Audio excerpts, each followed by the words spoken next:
Hello guys, welcome back to another video on my YouTube channel. First of all, very thank you for 2.5k subscribers on my channel. I am really thankful for that.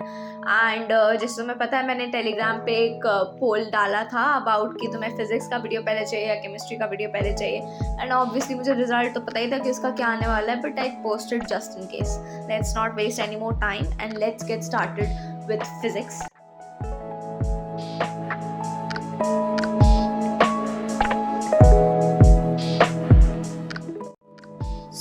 आज का जो video है it is in steps. जैसे होता है ना कि हम when we go for an experiment we are given a series of booklets which have a series of steps कि आपको इस तरह से किसी भी एक्सपेरिमेंट को अप्रोच करना है. In the same way I be giving you some steps जिससे तुम्हें फिजिक्स को पढ़ने के लिए अप्रोच करना है. So the first step that I am telling you about is to stop hating it.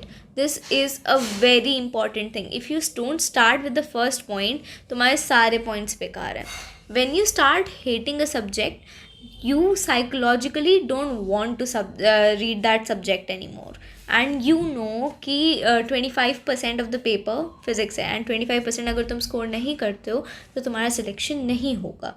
So it is very important कि you read physics at all costs. You study physics, you read physics, you take an interest in physics. Seriously, when you stop hating it, तुम्हें इतना interest आएगा ना physics में. Physics is a wonderful subject. Now, the second point is to make your concepts very strong. ये क्या होता है ना, 50% of the children वो अपने कॉन्सेप्ट्स पे काम नहीं करते हैं. What they do is कि कोई कॉन्सेप्ट उन्होंने देखा अगर फिजिक्स का, they mug it up और दे गो टू द क्वेश्चंस, दे सी कि कोई क्वेश्चन कैसे सॉल्व हो रहा है एंड दे याद कर लेते हैं कि उस क्वेश्चन को किस तरह से सॉल्व करना है. तो this won't work. So it is very important to make your concepts crystal clear. Now इससे क्या होगा ना, you will first of all get a whole lot of satisfaction. क्यों होगा ऐसा? 50% of the children they don't know the concepts. Okay, एक बार को तुम्हें कॉन्सेप्ट समझ आया ना, तुम्हारे अंदर ये तसल्ली होगी कम से कम अब मुझे कॉन्सेप्ट समझ में आ गया है, अब मुझे बस इस पे जो है 100% जो है इस पे वर्क करके इसे क्लियर कर लेना है एंड फिर क्वेश्चंस करके अपने इस जो कॉन्सेप्ट है उसको स्ट्रॉन्ग कर लेना है. एक कम से कम जो सबसे इम्पॉर्टेंट चीज़ है जो कि ये कॉन्सेप्ट समझना, ये तो मैंने समझ लिया. This is a whole new level of satisfaction that you will get. Now second thing that you get is confidence कि अगर मेरे को कोई कॉन्सेप्ट समझ आ गया है तो इट इज़ वेरी ऑब्वियस कि मैं जब क्वेश्चंस करूँगा या करूँगी तो फिर मुझे एक पॉइंट तक वो टॉपिक ना बहुत अच्छे से प्रिपेयर हो जाएगा अगर मुझे उसके कॉन्सेप्ट समझ में आ गए. तो ये कॉन्फिडेंस तुम्हें देगा and you will be ready to go for it. Go for what? Go for your question practice. Question practice बिना कॉन्सेप्ट क्लियर करके जाना is foolishness, is total rubbish. कोई भी तुम्हें बोले कि कॉन्सेप्ट क्लियर करने की ज़रूरत नहीं है, तुम नीट के बच्चे हो, तुम्हें फिजिक्स से क्या करना, उसकी बात मत सुनना, बिल्कुल मत सुनना, वरना तुम्हारा साल बर्बाद हो जाएगा. So the next point is read the NCERT. मैंने जितने भी वीडियो बनाए हैं ऐसा हो ही नहीं सकता कि किसी वीडियो में मैंने ना बोला हो कि you have to read the NCERT, be it physics, be it chemistry, be it biology. Now why is it important to read the NCERT? क्योंकि तुम्हारा जो पेपर है ना उसका बेस यही है, वो पेपर इसी के बलबूते पे आने वाला है. सो कैसे हमें रीड करनी है NCERT? If you are a student of class 11th तो तुम्हारे पास अभी बहुत सारा टाइम है. You should read the whole NCERT. NCERT in itself is a very elaborate book and a very interesting book. लेकिन ये हो सकता है कि कुछ लोगों को लैंग्वेज प्रॉब्लम्स होती हैं. अगर तुम्हें NCERT की दी हुई चीज़ें समझ ना आए, go to YouTube, type in that chapter, you'll get a lot of lectures. Go visit a lecture, attend that lecture, 2x speed में देख लो, टाइम भी वेस्ट नहीं होगा and then read the NCERT and see को उस पर तुम्हारा कितना ज़्यादा अच्छे से प्रिपरेशन हो जा रहा है. Now if you are a student of class 12th, तुम्हें बोर्ड्स के लिए भी प्रिपेयर करना है, नीट के लिए भी प्रिपेयर करना है, और you are a dropper and you just have 5 to 6 months left for the exam. What you have to do is you don't have to read the whole NCERT. If you have time, maybe you should, but I didn't. Okay. So what you need to do is read only the selected portions. Now what are these selected portions? इस selected portions में आते हैं सारे के सारे graphs. क्योंकि every year there will be at least one question on graphs and that graph will come from NCERT, that is very sure. ऐसा हो ही नहीं सकता कि वो ग्राफ तुम्हारे एनसीईआरटी में ना दिया हो और वो क्वेश्चन में आ जाए। This is very important. Now next thing that you have to read is summary. Summary में क्या है ना, all the formulas of a chapter, जो कि आपको फॉर्मूलाज मिलते हैं लिखे हुए, वो you will get all the values of important constants, these you will get from the summary. तो इसमें तुम्हें चैप्टर नहीं पढ़ना पड़ेगा। कोई डायग्राम दिया है अगर, तो उसका डिस्क्रिप्शन पढ़ लो। क्यों? क्योंकि कोई ना कोई कॉन्सेप्ट ऐसा हो सकता है कि वहाँ पे छुपा हुआ हो। Another thing that you have to read is points to ponder. This is something very very important. Points to ponder बहुत अच्छी चीज़ है, पढ़ के देखो, मज़े आ जाएंगे तुमको। उसके अलावा मैं बोलूँगी, if you are reading selected portions of the NCERT still for the last unit of class 12th, the last unit of class 12th, this you have to read पूरी की पूरी, not just the selected portions but even जो unselected portions है ना, जो मैंने बोला जैसे बाकी बच्चों को कि तुम्हें पूरी पढ़नी है, ये तुम्हें पूरी पढ़नी है जो लास्ट यूनिट है। This is modern physics, this is very important and you have to read it from the NCERT every line. What happens ना कि तुम्हें एक एज मिल जाएगा over all your other competitors. Now NEET is a competitive exam, we all know of it, right? And in a competitive exam it is about your preparation, yes, but it is mainly about how better you are from the other people who are giving this exam. So if you are getting an edge over all the participants, तो क्या बुराई है? अगर तुम NCERT पढ़ रहे हो ना, you will get an edge over the competitors. इतना कंटेंट है ना यूट्यूब में, इतने लोग बोलेंगे एनसीईआरटी पढ़ने, फिर भी बच्चे नहीं पढ़ते हैं। ट्रस्ट मी, नहीं पढ़ते हैं बहुत सारे। तो अगर तुम उनसे आगे निकल सकते हो तो निकलो। Read the NCERT, get an edge over your competitors. Another perk of reading the NCERT is तुम्हें एक ओवरऑल व्यू मिल जाता है किसी भी कॉन्सेप्ट का।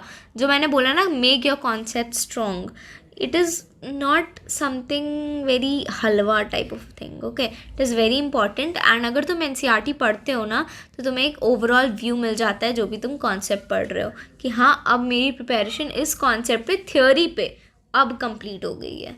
तो इसके लिए भी NCERT is very very important. Fourth tip is practice questions like a lot. मैंने तुम्हें केमिस्ट्री में भी यही बोला था एंड बायो में भी यही बोला था कि अगर तुम्हें ज़्यादा क्वेश्चन प्रैक्टिस नहीं करनी है तो तुम सिर्फ प्रीवियस ईयर क्वेश्चंस लगा लो।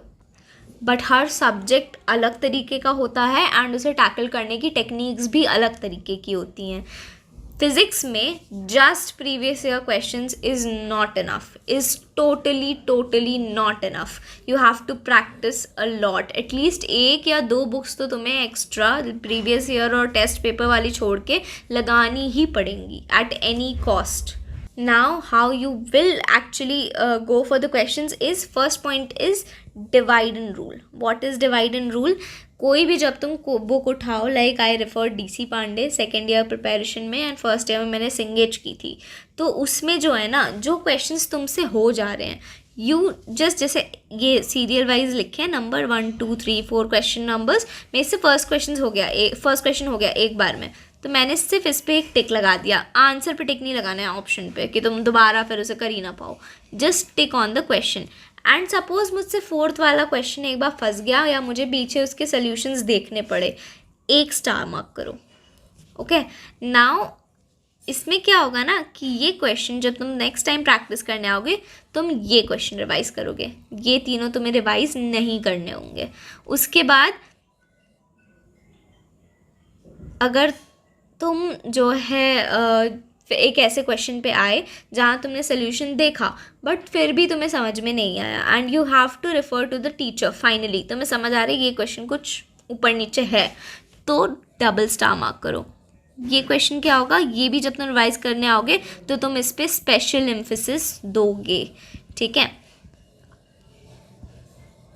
और फिर उसके बाद अगर सेकंड टाइम पे तुमसे ये जो फर्स्ट टाइम के क्वेश्चंस है ना, जो सोल्यूशन देखने पड़े नहीं होते हैं सेकंड टाइम पे भी, तो इसको 1 स्टार जैसे लगा हुआ है, दूसरा 1 स्टार और ऐड कर लेना।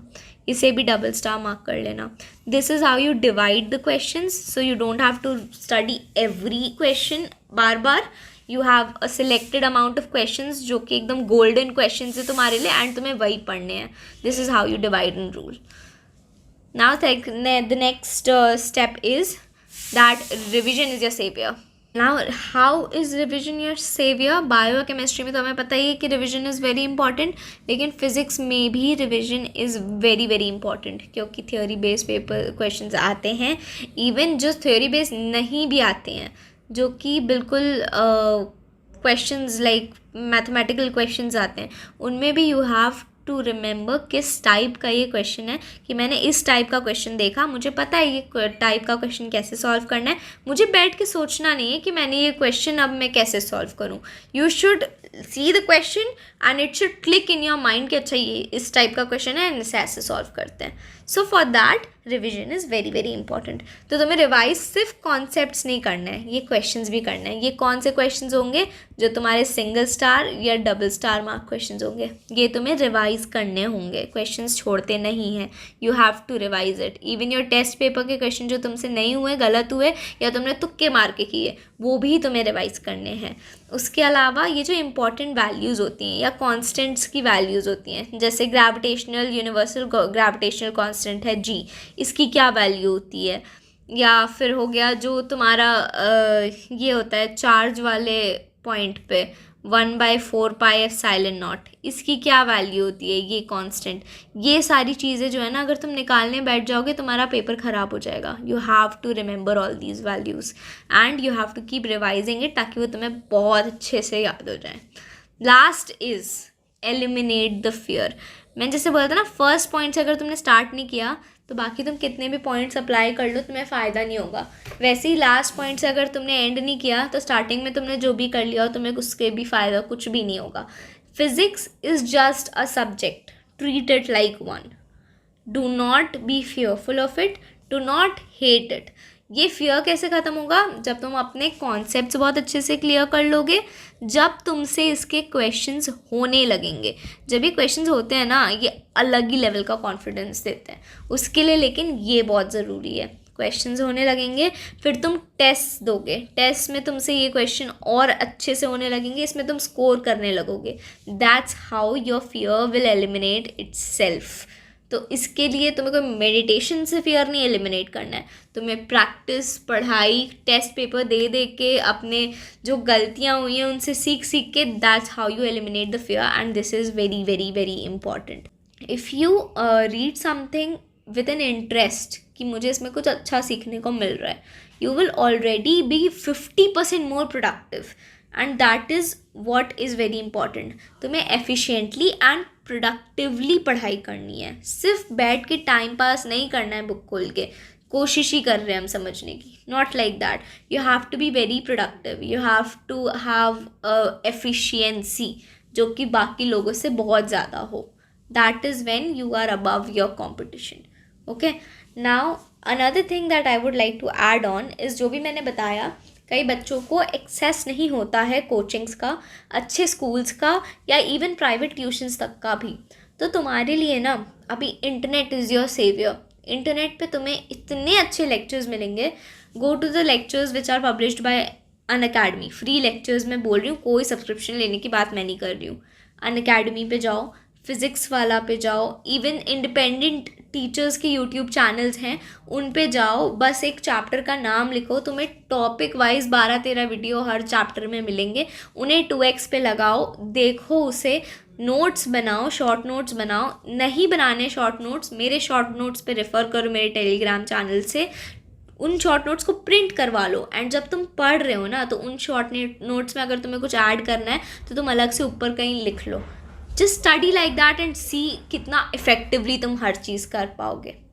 अभी कंपटीशन सिर्फ इस वजह से नहीं बढ़ रहा है कि एक्स्ट्रा टाइम मिल रहा है, इस वजह से भी बढ़ रहा है कि every child now has access to the internet, so he has access to education and a good quality education. तुम्हें कोचिंग्स में इतने अच्छे टीचर्स नहीं मिलेंगे जितने अच्छे तुम्हें यूट्यूब सर्व करने पे मिल जाएंगे. बट यूट्यूब पे make sure you only see your lectures and do not pass your time. Because अगर तुम खुद को फूल कर रहे हो ना, तो बहुत बुरा होने वाला है तुम्हारे साथ. So just stay happy, stay relaxed, just amp up your preparation, study happily. That is all I would say.